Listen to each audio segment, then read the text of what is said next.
Good afternoon, everyone, and welcome back to the Future Energy Show Virtual Philippines 2021. I'm delighted to welcome you to this panel entitled The Rooftop Revolution, New Opportunities in Residential Solar in the Philippines, which will discuss about the outlook for rooftop solar projects in the Philippines. Also, it will also touch some issues about connecting residential solar customers to the grid and many more of this. Now, our speaker for this session is Ms. Sarah Fairhurst. She's an Energy Expert Director from S. Fairhurst. Now, before I hand the session over to her, please note that you can ask questions or send in your comments via the live discussion box, which you will see right next to the video window. Now, over to you, Zara. Thanks, Pam. I'm delighted to be here moderating this session. I've been participating in the Philippine Energy Show for many years now, and it's always one of the best places to get up-to-date information on what's going on in the industry. So I'm really looking forward to the discussion that we're going to have now. So first of all, I will let each of my panelists introduce themselves and say a little about their companies so that you will know who it is you're listening to. I'll start with you, Ping. Hi, good afternoon, everyone. Nice to see you again, Sarah. I'm pleased to be part of the panel with such esteemed colleagues. I'm Ping. I'm part of Climb Capital, which is the fund manager of what's called Southeast Asia Clean Energy Facility, or CSEF. What it is essentially is it's a climate impact investor out of Singapore, and we provide early stage capital as a venture capital out of operating in the markets of Philippines, Vietnam, and Indonesia. So I focus mainly on deal flow here in the Philippines, and I also have a project that I'm keen to share later on this afternoon. So happy to be here. Well, that sounds exciting, Ping. Let's hope we can hear all about it. How about you, Robert? Hello. Thank you, Sarah. Good afternoon, everyone. I'm Robert Pereja. I'm the Chief Operating Officer of M Spectrum Inc. Spectrum, we go by the brand name Spectrum. It's the solar company of Meralco, the largest distribution utility in the Philippines. And we started way back 2016, and since then have installed more than 40 megawatts already. Around 300 customers nationwide have been served by Spectrum. And we hope that we can do more partnerships, not just with rooftop customers, but also utility scale, as well as other players in the industry who are open to collaborating with us in supporting the needs of the growing solar market. Thank you. Lovely. Thanks, Robert. And how about you, Aldrin? Perhaps you can also tell us a little bit about that really interesting picture behind you. Hi, Sarah. Hi, everyone. Good afternoon. My name is Aldrin Samson, the Group COO of Imperial Homes Corporation. We build solar-powered resilient communities in the country. In other words, every house in our residential housing projects is powered by solar energy. Our innovations have been recognized by International Finance Corporation and the World Bank Group. IFC declared Imperial Homes as the EDGE champion for affordable housing market in the Philippines. Our EDGE certifications for affordable housing are rated as advanced, which means each housing unit saves at least 40% on energy, water, and materials. The photo that you see behind me is one of our projects located in Villa Verde, Santo Tomas, Batangas. And each of the housing units that you see behind me has solar power of with a capacity of 1.2 kilowatt peak hybrid, so it comes with battery. Thank you, Sarah. Thanks, Aldrin. That's really very interesting. And last but not least, Dante, if you could introduce yourself. Hi, good afternoon, everyone. I'm Dante Briones. I'm the chairman of Sason B Solar. We were founded when the industry started in 2011, so we've been around for 10 years. We focus on the commercial rooftop sector and a few residential every now and then. To this day, we have installed close to 10 megawatts worth of commercial installations across about 200 customers in the cold chain industry, like the one you see in the picture On my background, hospitals, healthcare, retail and real estate, manufacturing, and schools. So hopefully we have 10 more years to stay in the industry, and hopefully more. I was going to say 10, no, go for longer. Lovely, thank you very much. So I'll run round in the same order. And maybe you could each give us some insights into what has changed for you in the last year. I guess that means I'm first, Sarah. It Sure. does, I guess I'll share some of the data we gathered in terms of consumption, and it may not be surprising for most that residential consumption increased. A lot of the working from home and stay-at-home orders because of the pandemic has shifted some of the behavior that naturally reflects in energy consumption, right? So what was surprising when we looked at it was since 2015, residential has always been leading as a percent of total consumption, right? But as the national consumption dipped in 2020, residential actually grew even faster. So what that means is a lot of the energy requirements of the country has shifted not only in terms of who's using it and where, but also maybe why and how they're using that, right? And for us as a early stage investor, we look at projects that maybe a little bit more on the edge in terms of innovation as well as approaches to the market. Whereas, I mean, a theme of this conference has been, how to look into the future of solar and what are the new trends. But we're seeing that there will be, I guess, not just the traditional energy approach to solving some of these developments in the market, right? So we'll touch on maybe later on digitalization as well as more of a decentralized approach to the system. Thanks, Ping. And Robert, how's your last year been? Well, the last year was really hectic. Well, I have to agree with Ping. Because of the pandemic, most offices have ceased to operate their commercial spaces. The commercial and industrial consumption, but really mostly commercial has gone down. But surprisingly, residential has been growing rapidly in terms of energy consumption. And for the last 5 years of Spectrum, last year and this year was the most number of residential customers that we have signed. But it also comes with the challenge because a lot of customers wanted solar, but they don't want you inside their houses. So it's an installation problem right now because they don't want to get exposed, but they want to save. And fortunately, we partnered with a US technology company that allows us to install purely on the outside. So we don't have to penetrate the houses. No, we just install on the roof and then the perimeter of the house. And then that's it. We energize very quickly. But let's talk about that later. We have an hour to talk about that. Oh, you will be surprised how fast an hour flies by. I'll just take this opportunity to remind anybody listening that if you actually want to ask a question, please put it into the question box. Aldrin, how's your last year been?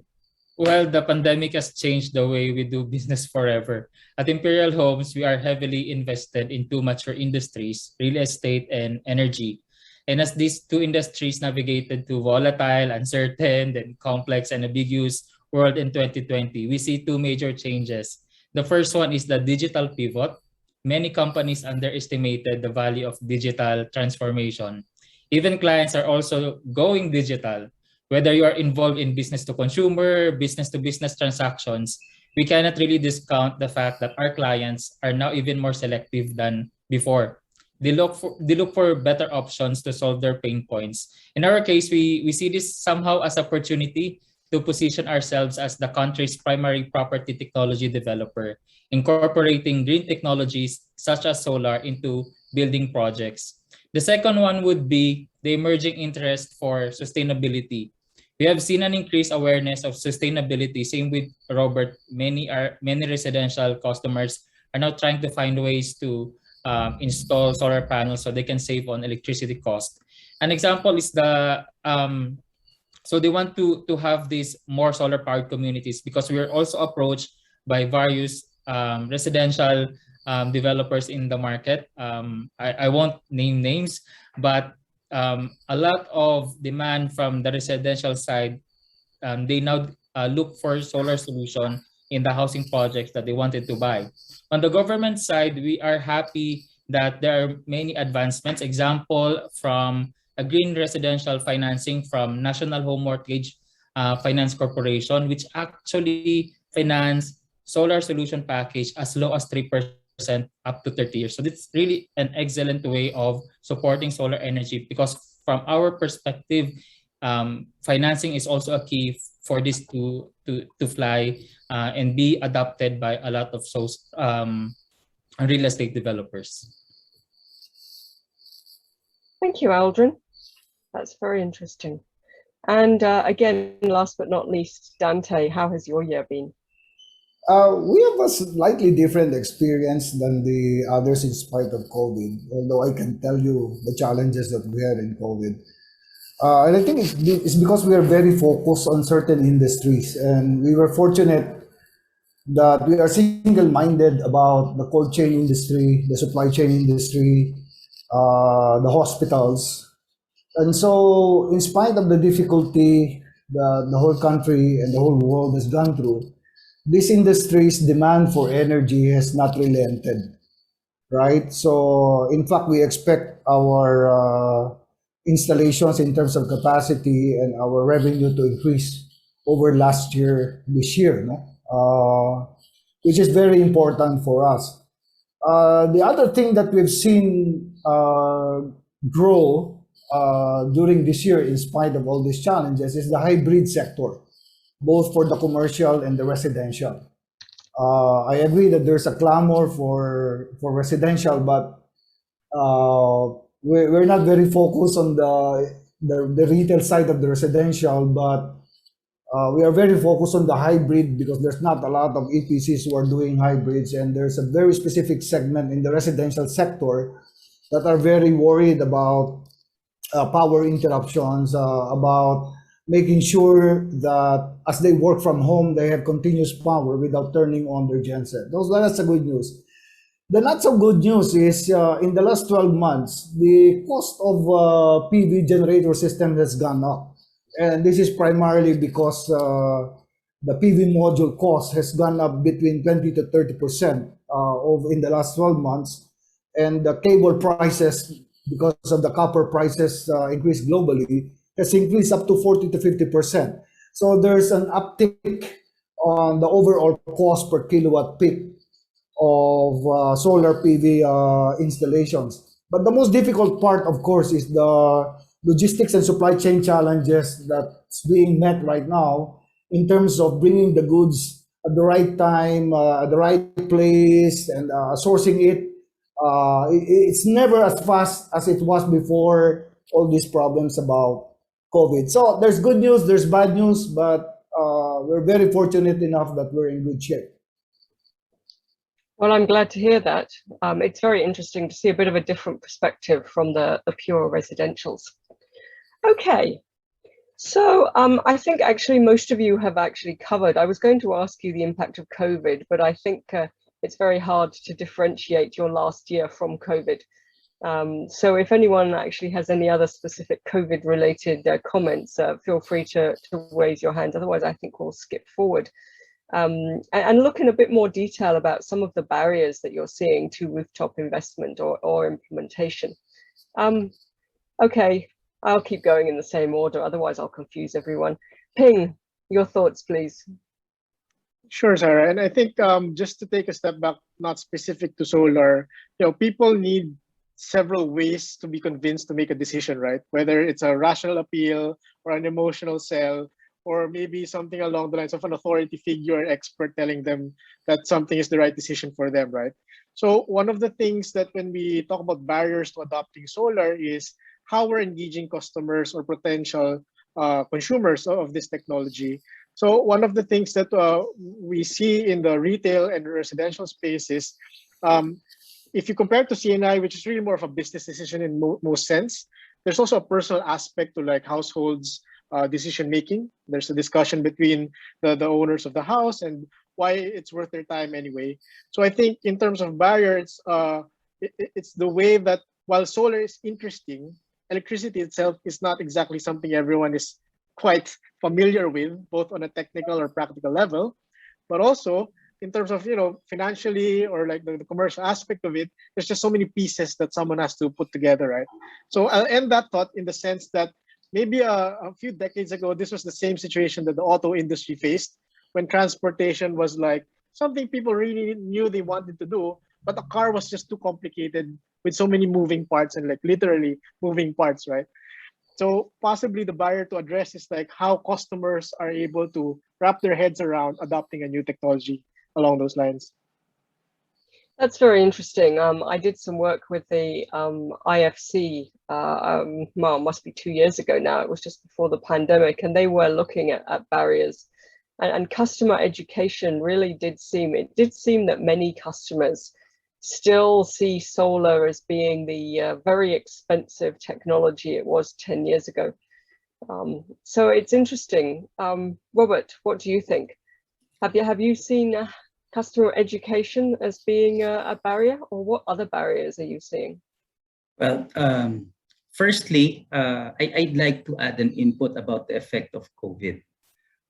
From our experience, there is a shift in operational expense budget because we put more budget on people safety, particularly rapid test, swab test, face mask, face shields, gloves, and the likes.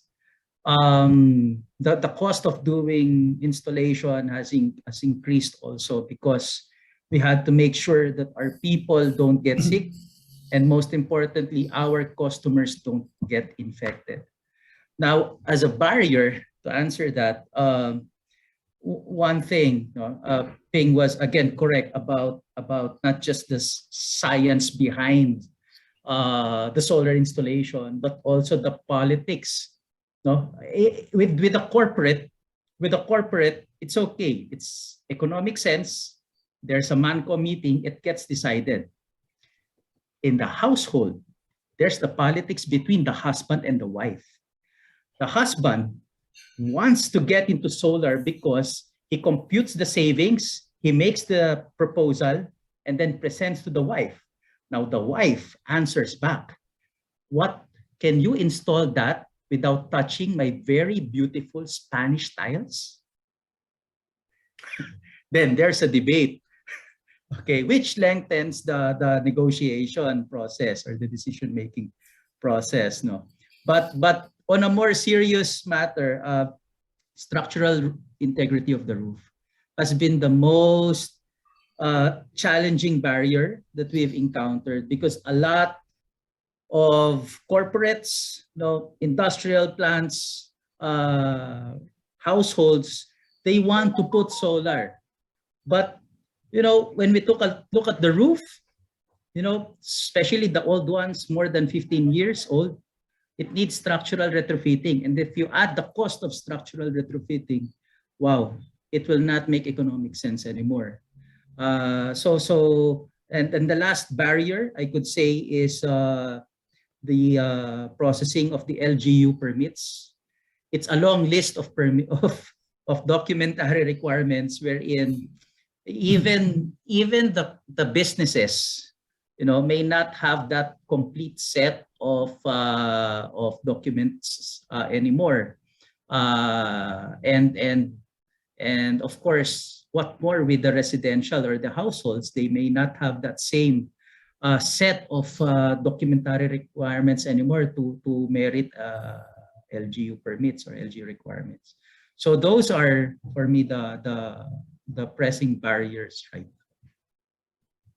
Well, that's very interesting. I did interview a number of potential household customers of rooftop solar for a different project I did a couple of years ago, and Actually, in that case, every single one of the people we talked to, it was the wife who wanted the solar because she was the one with the purse strings, and she was the one who had figured out how much savings you can make.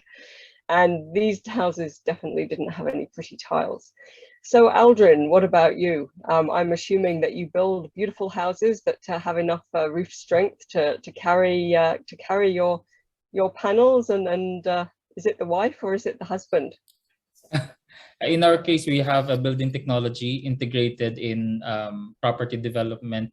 It's a Danish building technology with strength of 14,000 psi. So that's 20 times the strength of concrete hollow blocks. So there's really no problem when it comes to strength.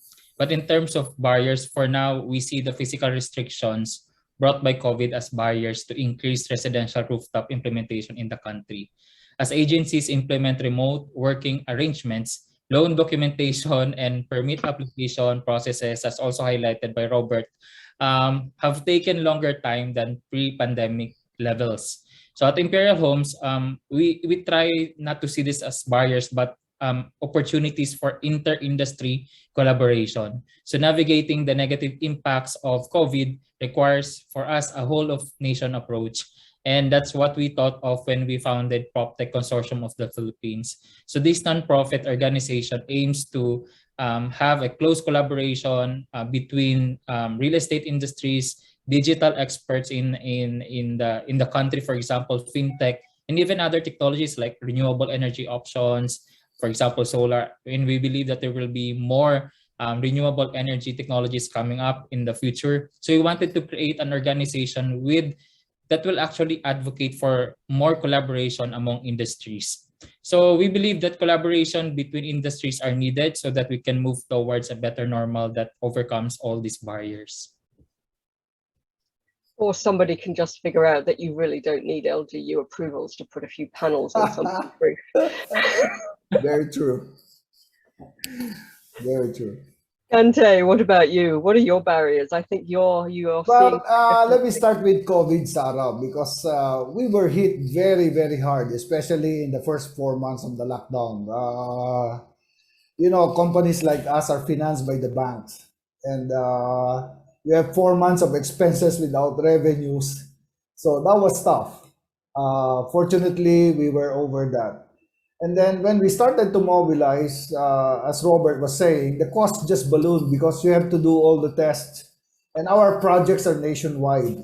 So you could imagine the expenses that we have to go through in terms of LGU to LGU quarantine, and people will have to be stopped, and all the permits and all that. And then people getting sick, and you have to make sure that you quarantine everybody. You always want to err on the safe side, right? And every time you want to do that, it will cost you money.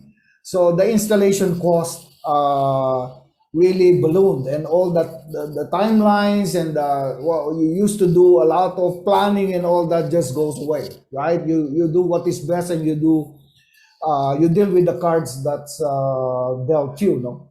So the barriers to me are very straightforward, in my opinion. The first barrier, Robert has touched into it, and Ping has touched into it, and Alden has touched into it, is permitting. It just gets more complicated instead of it just getting more simple, right? The LGUs tend to invent more regulations and forms and fees that you need to comply with as they get to understand more about solar. You kind of hope that it will go the other way around, right? And when they understand better what solar is all about, that it's good for the country, you think that they will simplify it, but lo and behold, it gets more complicated. And that applies for solar and residential.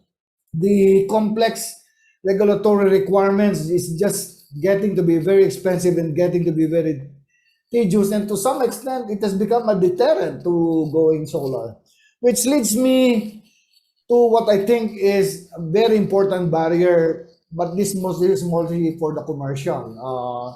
This is the 100 kilowatt peak barrier, right? The limitation to 100 kilowatt peak. As you know, there's a lot of industries who do not work on Sundays and Saturdays. What do you do with that energy? You have industries with seasonal demand. One season you have 2 megawatts worth of demand, and then for 1 or 2 months you have zero demand. You consider the poultry industry, the agri industry, and then their demand for power is so high, but only for certain months. And yet they are not allowed to export energy to the grid, which is very sad because the rates are cheaper than what the average cost of generation the distribution utility companies are buying, no? And then I think the other barrier is the whole regulatory framework in terms of uh, who are allowed to sell power and who are allowed own use and who are allowed. It is just so complicated, and a lot of times it's so frustratingly unnecessary.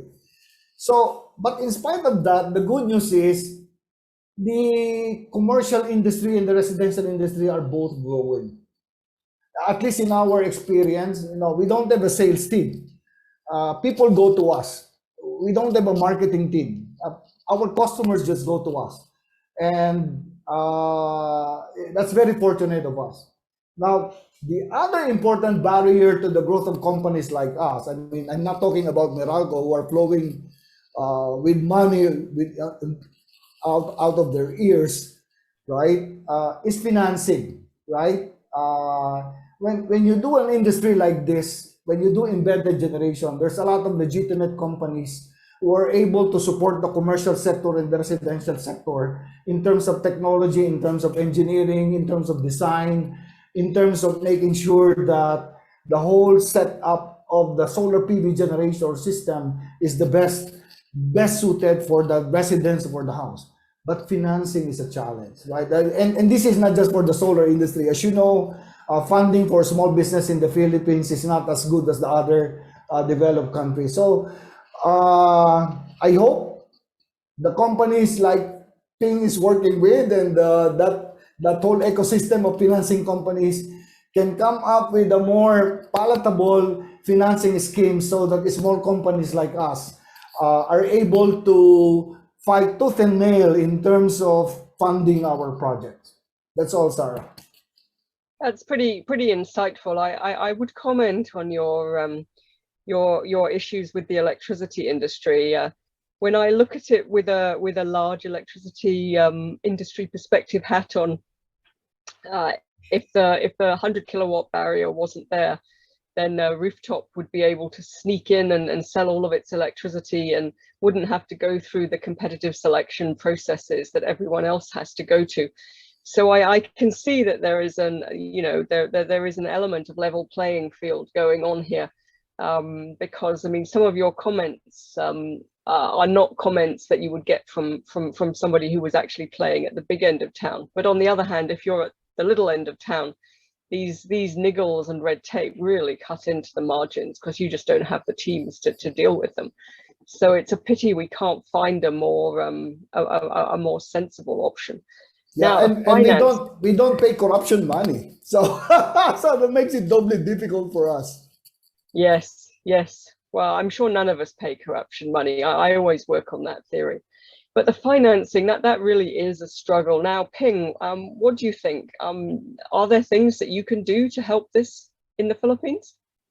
I think just jumping off what Dante said about financing challenges, not only in terms of I pick out something he said about they don't have a sales team, people are actually going to them. That means there is demand, there is interest, there's a way or an opportunity to, I guess, have a better customer experience though. And that project I mentioned earlier, I alluded to, is called yuda.com.ph, yuda.com.ph. The thesis is, and we're just really testing it since July, is that if you compare the car buying experience, again, I draw the inspiration from automotives, right? When a person wants to buy a car, they don't approach it in the same light, right? Some buy it for prestige, some buy it because it's a utilitarian decision, others because it's social pressure, right? So the thesis we're trying to prove with Yuda is if you have a platform that's independent of all the service providers, let's say an EPC like Dante or a Spectrum, but Yuda facilitates both third party, I guess, neutral perspective on information, research, as well as a view on prices, then people are then directed to a platform where they can learn more about solar. they are guided through the buying process, and they're automated in terms of like proposals or quotations from a service provider near them, right? So the thing that we're trying to address here is the power industry was set up as a centralized system wherein you have a large generation asset, you throw the asset to a consumer, and that's the end of the node, right? But if you see the transition that's happening not just in energy, but also in the internet or like in other aspects of how we're living because of technology, it's getting decentralized where many small units should be able to, I guess, act on market information and behaviors that allow them then to reach solutions to their market-driven problems anyway, right? So, and that's not just in the service provider space wherein I'm matching Dante with a prospective household. We see in the automotive industry, let's say autodeal.com, you go there, there's already a video ad.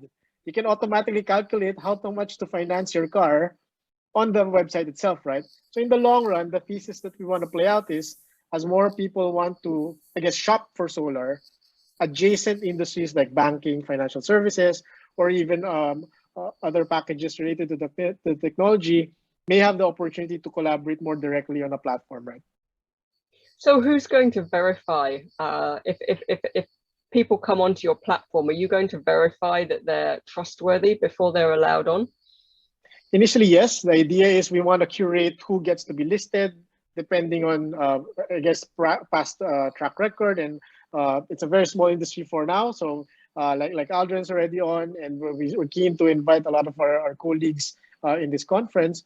But also eventually the rating system should be a feature of the platform, right? Let the market be able to provide verifiable and I guess intelligent criticisms of the market players so that it's actually each of us keeping each other honest, not policy. Well, it'll be very interesting to see how that works. Very interested indeed. So I guess that really answered the question I was going to ask you to talk a little bit more about how you educate consumers. So why don't we move on to the new REC metering requirements? Robert, how are these impacting the market? Well, it's an opportunity, at the same time a challenge. So the new REC metering requirements will monitor the solar energy that will be produced on a per household, or even up to 100 kilowatt peak on a per factory or a per commercial building. Okay. One of the pressing issues or concerns in the industry is the lack of data. And well, while personally it's not that clear yet on what will be the big picture of the ERC in implementing the REC meter, but erring on the positive side, it is an opportunity to gather information already. However, the challenge or the barrier is that the metering standards, will have to comply with existing Philippine Electrical Code standards, which for some old houses, old factories, old commercial buildings might be difficult. Might be difficult. So from a cost standpoint, it can also serve as a deterrent in putting up solar, because the cost of extending wire runs and then conduits going outside to the required or regulated metering point could be very costly. Yep. So, I mean, this does seem to be a bit of a barrier if we really want to get more rooftop up and running in the Philippines, particularly for those distribution utilities that are smaller than Meralco. Maybe this is an opportunity, Aldrin was saying, for digital collaboration across platforms. Are you seeing much evidence of that to manage these metering requirements? Well, I'm hoping that there will be further discussion on how to collaborate in having a more reasonable REC metering standards. that is you know, more understanding of the situation of the customer. While we understand that that we have to consider electrical safety, yes, definitely. That's why there are electrical standards, but we also have to consider the plight or the pain point of the customer from a cost standpoint. Yes, I think you're right. So, I mean, Aldrin, this really leads quite nicely into you. What do you think about the opportunities to make this industry bigger and integrate with other industries? The metering is clearly one place we can be looking at it. The financing is one place we can be looking at it. Any other comments? Yeah, for the past 18 months, many real estate developers have been looking towards developing solar-powered communities like the communities that we build at Imperial Homes Corporation. As they realize that the future of real estate does not only involve houses, it revolves around maximizing green technologies like solar to serve their customers better. As we all know, solar can give immediate savings for customers, but for real estate developers, solar technology can increase a house appraisal value. Hybrid solar can also make investing in countryside home more attractive because of the backup supply of electricity during brownouts. This will lead, and I think will lead to more investment in the provinces as the government speeds up its build program. For the houses that are yet to be built, we have a housing backlog of 6.7 million houses. That's a lot of opportunities for all the solar installers in the Philippines. No one can actually serve that. No one solar company can actually serve all that. That's 6.7 million houses that we can serve altogether. I think the key competencies here is the in-depth knowledge of real estate. I think the solar developers will have to really work on collaborating with the real estate companies and other industries, learn their process, map out the process, where they can integrate solar, how that solar can actually address the pain points of this customer, integrate financing, talking to banks and maybe International Finance Corporation and the World Bank Group and the group of being to look for a flexible financing that we can work on, let's say, at least for 10 years, 15, then 30 years at a very attractive interest rates. And at Infinity Imperial Solar Solutions, it's the solar arm of Imperial Homes group of companies. We have taken it a notch further by partnering with International Finance Corporation and the World Bank Group. In fact, only this year, IFC partnered with National Home Mortgage Finance Corporation. Since 2015, it was only Pag-ibig that finances the house and lot with solar. It comes as a package and they provide the loans for that. So they actually pay the developer upfront. So let's say the customer pays 20%, Pag-ibig pays the 80% balance. And then as many financing institutions like BPI, Land Bank, so the proof of concept, they also started to finance solar with houses with solar solutions. And this year, with the strong partnership between IFC and National Home Mortgage Finance Corporation, it's also an organization that financing house and lot, and now they also included solar as an item that they can finance for as long as 30 years. That brings us to another level because these houses becomes cheaper and the solar solution becomes cheaper because the interest rate is only 3%, while other financing institutions offers the financing at 6.5. And see the difference. That's really a huge difference that our buyers cannot avail. It's just that the International Finance Corporation requires that each of the houses should have a final edge certification. So there's an app that developed by IFC where it measures the savings in terms of electricity, water, and materials. And you have to go through the process where you have to register the project, you get the preliminary certification, and then you go through audit by SGS and Tally. And then after that, if you pass that stage, they'll give you that final edge certification. You present that edge certification to financing institution, and they will extend you attractive financing solutions for solar. And I think because of pandemic, a lot of investors their eyes were open that we really have to go into that direction where all of the companies, including investors, contractors, and even the real estate, has to find ways to mitigate climate change. And the fastest way to do that is to install solar, use green building technologies in infrastructure projects, and have sustainable financings to support all these projects. And that's it. It solves a lot of problems when it comes to climate change. Okay, well, let's be a slight devil's advocate there. The one thing that it doesn't actually solve is what happens to the distribution system if you get a lot of rooftop solar in one area. Now, I know you're not actually Meralco, Robert, but is there anything here you could comment on this? I mean, is there a risk here that we get a lot of solar in one place? Yes, yes.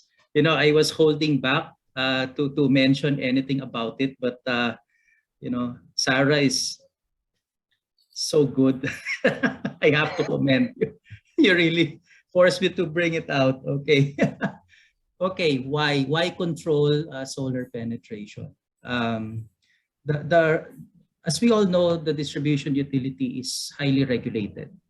It's not that easy to upgrade the distribution grid because we have to apply. Any distribution utility, not just Meralco, has to apply for CAPEX, have it approved by the regulator in order for it to upgrade its distribution network.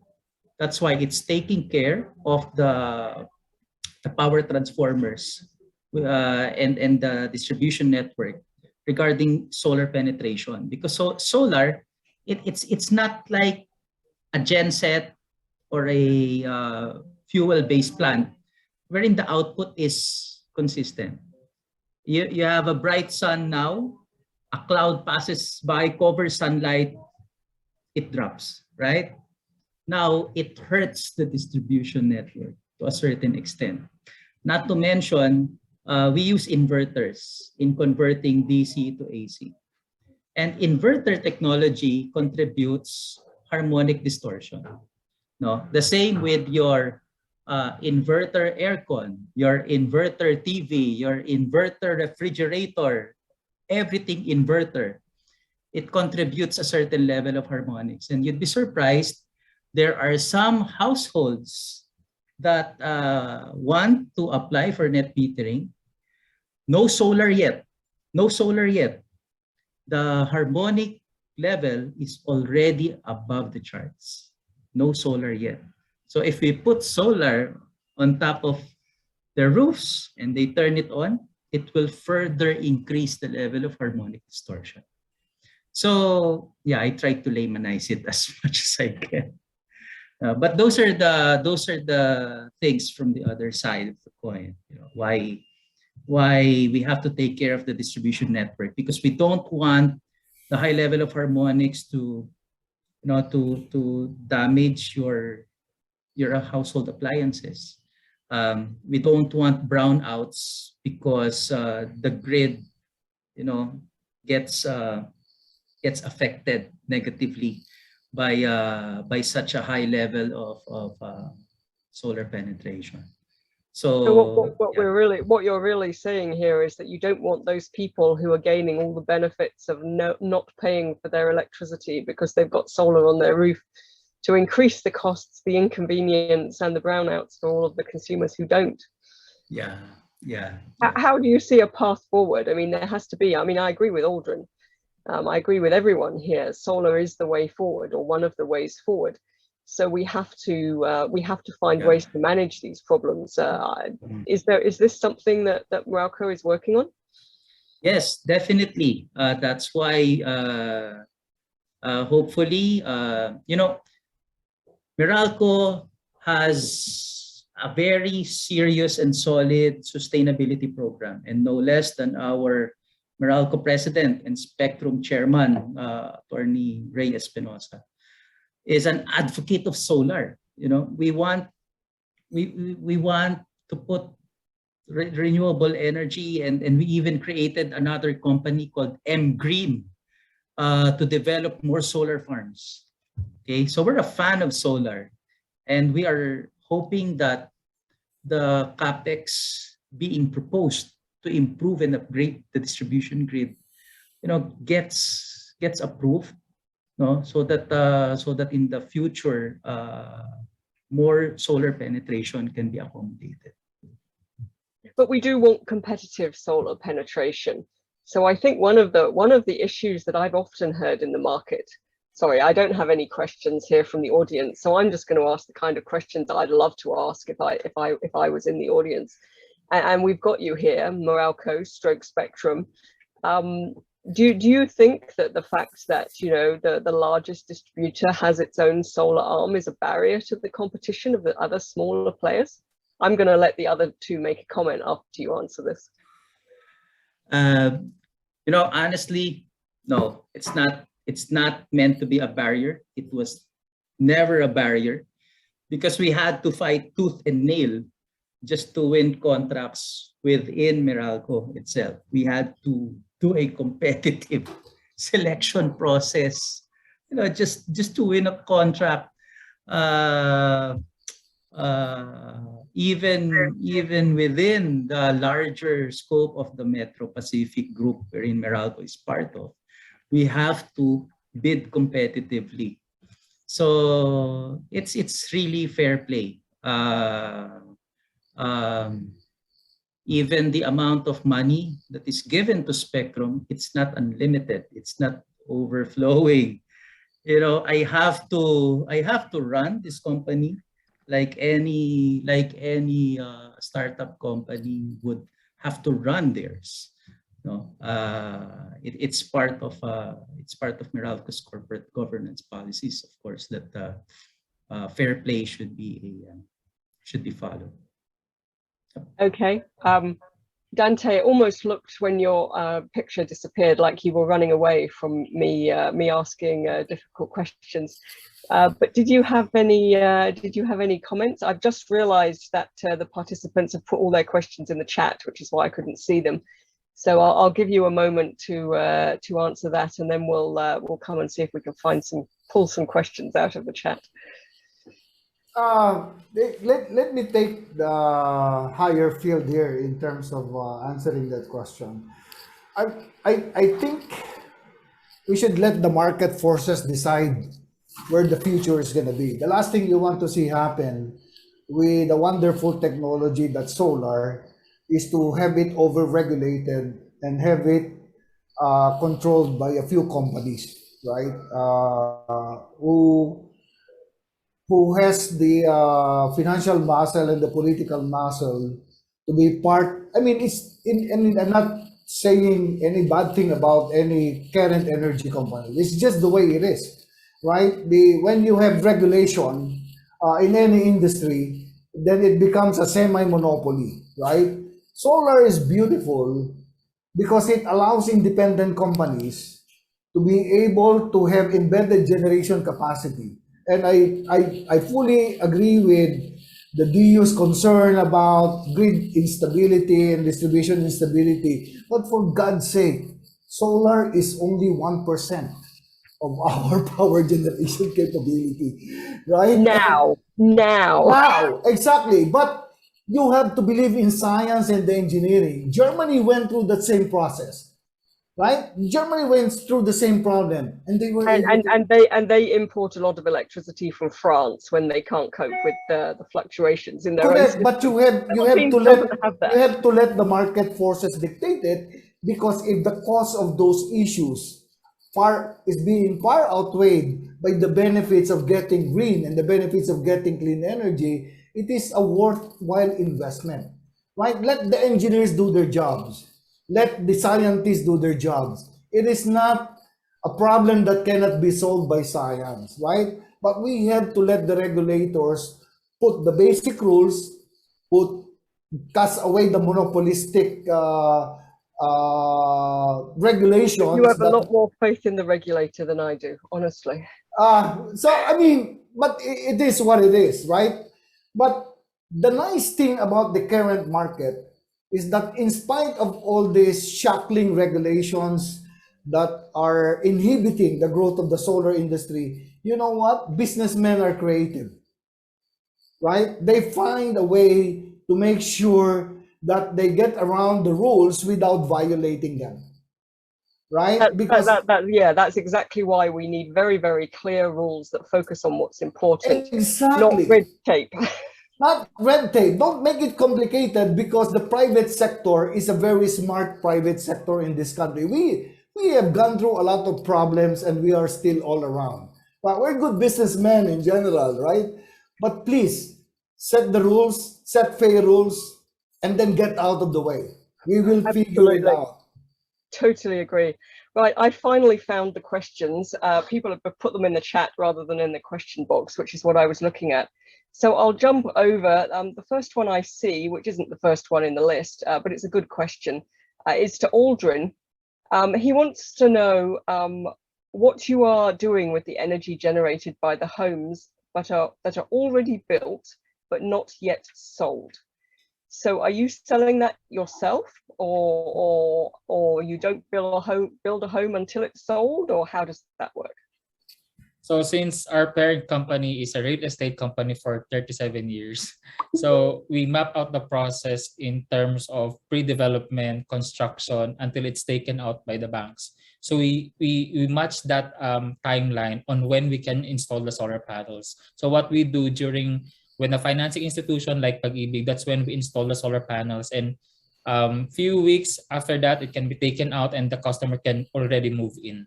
So that's when we do the installation. It's about the timing and the collaboration with the financing institution on when they will do the inspection, and the timeline after that on when the customer will move in. Great. That sounds like a good answer. So I've got another question here from Errol Narida. What is the view of the resource persons, I assume that might actually be you, Robert, about the view that when penetration of solar reaches 30% Meralco area, that this would increase the rate of kilowatt hours? Let me re-paraphrase that. I think that this question is about what happens when there's so much solar in a small area like Meralco's area, that you're having to increase the rate to cover all of your costs from the people who aren't paying for your distribution costs. I think they call it the death spiral in the other countries. Well, like I mentioned a while ago, it's a CapEx issue. Again, the distribution utility is highly regulated, and if the penetration level in such a small area, okay, connected to a certain substation with a limited transformer capacity or power transformer capacity, so it has to be upgraded, and that will require CapEx, which will be filed for approval of the regulator. So that CapEx will be spread across all users, no? And then of course it will contribute to a certain increase in the distribution charges. So unfortunately, the contributor is this small area, but the entire cost will be spread to all consumers.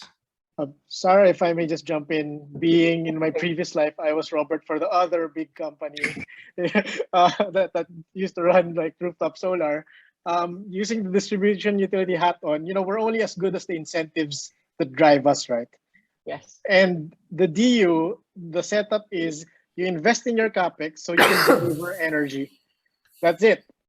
I mean, it may be wishful thinking to hope that the regulation suddenly allows them to capture value from energy flows rather than delivery of power, right? Two very distinct and different ways of using the same infrastructure.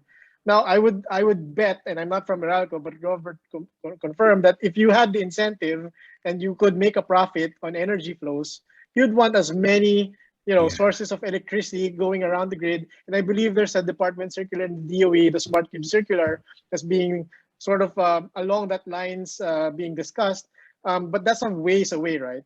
That's maybe wishful thinking on my part. But maybe the point I want to make is there has to be a discussion or at least a rethink on what incentives drive the system, because if, in 50 years time, we're still stuck in this sort of centralized, monotonical way of delivering value through energy, that may not be relevant to the technologies that's just coming our way. Yes, I think that the Philippines hasn't actually been touched so badly by this issue as many of the countries in Europe, where the penetration of renewables is a lot higher, and they really are starting to question who pays what and how it is regulated. So, I think this is something that is going to be coming, and that we should be keeping an eye out for. Sarah, if I may say, Sarah, yes. sorry to butt in, but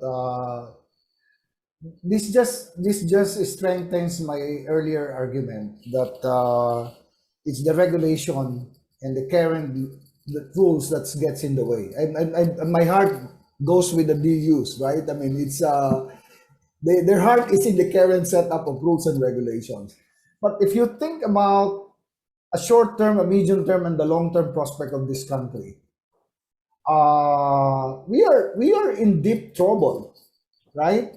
Number one, even if the penetration of solar is so low, we're so worried about what will happen if it becomes 30%, and God knows when is that gonna happen, right? Because the ramp up is not as fast as if 5 years from now we will have 30% penetration because of all these barriers that we mentioned. The second one is Malampaya is going down pretty soon, and we will have a power shortage. What are we gonna do with it? We're worried about the rate increases introduced by all this embedded generation. We're not worried about the rate increases because Malampaya will have to be fed with higher fuel costs, and we will have higher costs because our energy will be short, right? So one of the good things, though, is that solar is actually pretty fast to install once you go. So I think once the brownouts start, the barriers may well come down faster than we imagine. Right, and that's what I'm counting on. The market will dictate what needs to be won. And we are betting that hybrids, commercial and residential, will just take off on its own. So talking about the brownouts, there was actually a question about, is anti-islanding still a requirement for rooftop solar installations? If so, it prevents people in built-up areas from being truly off-grid and impervious to power outages, doesn't it? Anybody know the answer to that question? I don't. Let me answer that. From a technical standpoint, anti-islanding is more of a safety feature. Yeah. It is a safety feature being implemented globally, because just imagine you have a solar generating system on top of your house. Now the grid cuts off. Most probably there's a trouble. A lineman goes up the pole, fix the line, and then you don't have anti-islanding feature. You generate electricity, and it gets out, it goes outside and runs through the wire and electrocutes that poor lineman. You kill a life. That's why anti-landing is more of a safety feature. So I think that's how to answer that. Yeah, but I will have to agree with Dante on the hybrids. The hybrid system will have its time, and I think it's in the next 5 years horizon. That's why we're preparing for it, a Spectrum. We recently launched our partnership with Enphase, the leading brand for microinverters. And we hope that Aldrin will install microinverters on his housing program, because it's already battery ready in the next 5 years. When the hybrid system needs to be there, it's gonna be there, and it's future ready already. Yep. Well, I was going to ask questions about where should we be going and what should we be looking for going forward, but you've jumped in there anyway and mentioned the hybrid systems, and we are basically out of time. So now I think I'll have to hand back to you, Pam, for the next session, and thank all of my panelists. I think we had a great discussion. I've really enjoyed it, and I hope you all have too. Right. Thank you very much, everyone. And yeah, it was a very fruitful and insightful discussion today. And yeah, thank you so much. And thank you so much, Ms. Sarah, Aldrin, Sir Robert, Sir Dante, Sir Ping. Thank you so much, and see you again next year.